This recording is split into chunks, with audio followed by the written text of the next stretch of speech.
Hello, this is Miss Danica, and I am Miss Carrie from Henry County Conservation Department, and today we want to talk about the book, The Lorax. Stop the video if you haven't already read the book at some point or seen the movie, and take time to do one of those two things before you resume. Welcome back. Have any of you made a choice today? What about you, Miss Danica? What choices did you make today? Well, I decided what I was going to eat for breakfast, and then I decided what I was going to pack for my lunch. At work, I decided which project I was going to work on first, and then later today, I'll decide what I want to watch on TV before I go to bed. Will any of your choices affect other people? I'm not sure what you mean. Here, look at this statement that I've written on the board. The choices I make influence others. Now, I have 3 signs. I have a no, yes, and maybe. Miss Danica, think about those choices you just told me. Breakfast, lunch, work, and determine which sign best agrees with the statement that I have written here based on your decisions. Hold up that sign. No. Okay, why'd you choose no? Well, the things I ate for breakfast and lunch are nobody's business. I can eat whatever I want. I can work on whatever project I feel like once I reach the park. What I watch on TV is also my decision, and so is what time I decide to go to bed. Are you so sure about that? I work with you and we eat lunch at the same time. What if I had an allergy to something that you might eat, or maybe the smell doesn't agree with me? Does that decision then affect anyone besides you? Well, I guess so. What if I have something to eat that you really like? Well, then would that affect me? Well, maybe. Especially if you tried to steal my lunch. How about your decision on what to do at work? We have live animals, remember, and they still need cared for. If you only work on your projects, are they affected if you neglect them? Yeah. Plus, sometimes I have deadlines, and then other people are affected when I don't produce results. Exactly. When you decide what to watch on TV, do you consider what your husband might want to watch since you share a TV? Yeah. But I can still go to bed when I want. Are you sure about that?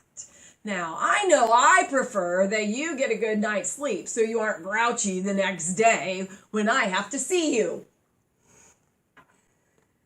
Okay, well, I guess I can't think of any decision that somehow, in some way, won't affect another person.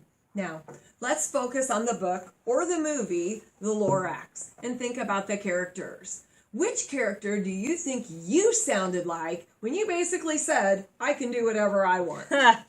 Definitely the Onceler. He came into the story fascinated with the truffle of trees. Then he started chopping them down to make the needs in his factories. Even when the Lorax came in and told him to stop, he didn't.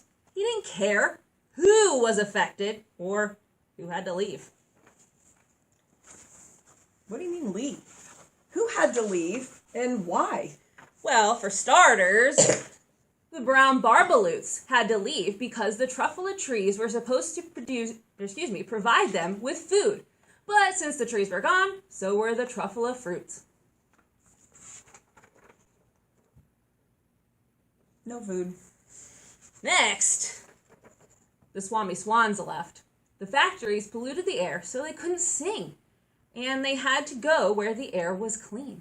And finally, the humming fish had to go because the factory also put gluppity-glup in the water. Polluted it. And fish can't breathe with gummed up gills. They had to go search for clean water. Sounds like the animals and the habitats were affected.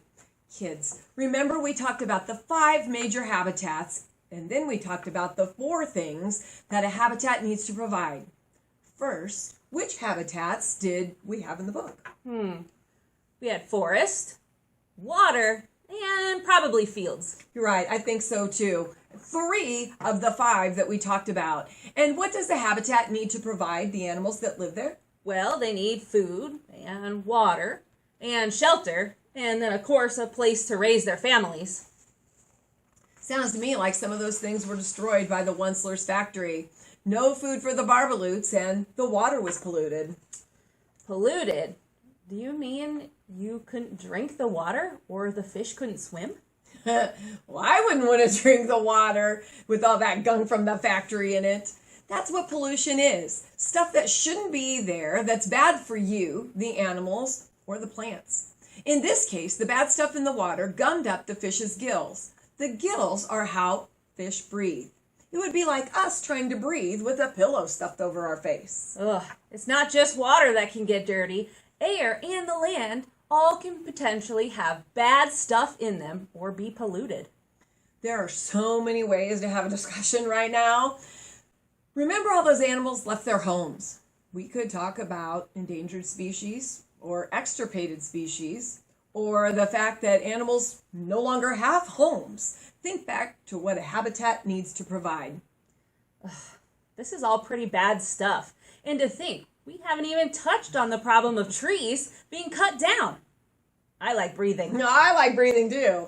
But all human actions have consequences. When it comes to the environment, we have the power to change it. Sometimes it's for the good. Sometimes it's not so good.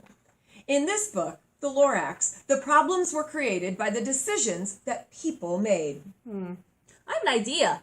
Why doesn't everyone listening think of ways to help the earth? Then write them down after the video so you don't forget.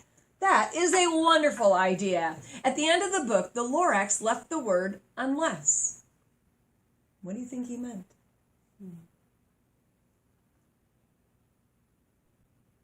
That's it for now. Bye.